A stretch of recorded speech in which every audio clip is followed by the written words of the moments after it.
సాయంత్రం 3 గంటలకి ఇదే మనుషుల సెక్యూరిటీ గార్డ్ని కారులో వేసుకొని వాళ్ళతో బెదిరించి వాకుమూలన తీసుకొని సిఐ గారికి వచ్చి పోలీస్ స్టేషన్లో అప్పచెప్పారు. ఇప్పుడు పొద్దున అదే సిఐ గారు అక్కడ ఎవరు లేరన్నారు. ఇప్పుడు తిరిగి అప్పచెప్పారు. సార్ మీకే ఇది చేశారు కదా, మీరే నాకు అఫీషియల్గా చెప్పినారు, కేసు కట్టండి సార్ అంటే కట్టట్లేదు. పోనీ వాళ్ళిద్దరు సెక్యూరిటీలు సార్ మమ్మల్ని కొట్టారని కేసు పెడుతుంటే వాళ్ళు కేసు తీసుకోవట్లేదు. ఆ నోట్ చేసుకొని ఎఫ్ఐఆర్ చేయాలంటే ఇదంతా నేను పై వాళ్ళతో మాట్లాడాలి, నేను నాకు రైట్ లేదు అంటున్నాడు.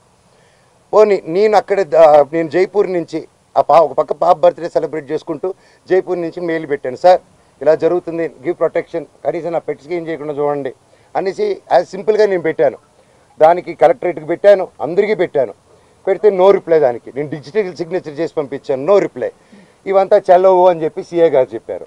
పోనీ కంప్లైంట్ వచ్చింది కదా సార్, యాక్షన్ తీసుకుంటే లేదు. సరే, నేను ఊరి నుంచి వచ్చాను.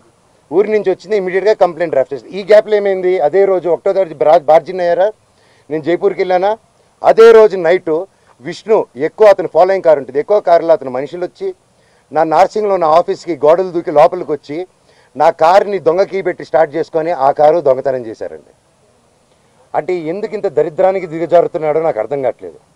ఎందుకింత నేను కేవలం నా భైరవం, నా కన్నప్ప మీదకి నా భైరవం వదులుతాను, ఇది కాదు మనం పోట్లాడాలంటే ఎండి ధరల మీద పోరాడదాం, పని మీద పోరాడదాం, హెల్తీగా పోరాడదామని నా భైరవం వదులుదాం అనుకున్నాం సినిమా.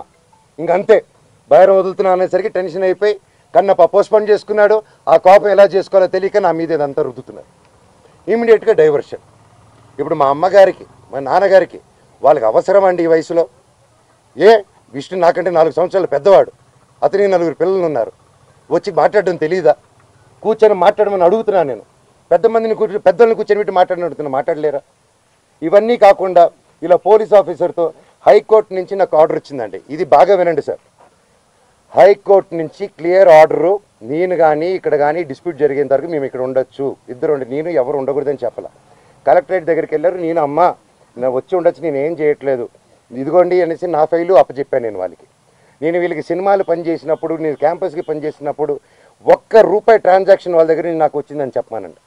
ఈ రోజు వరకు ఈ మనోజు ₹1 తీసుకోలేదు నా కుటుంబం నుంచి.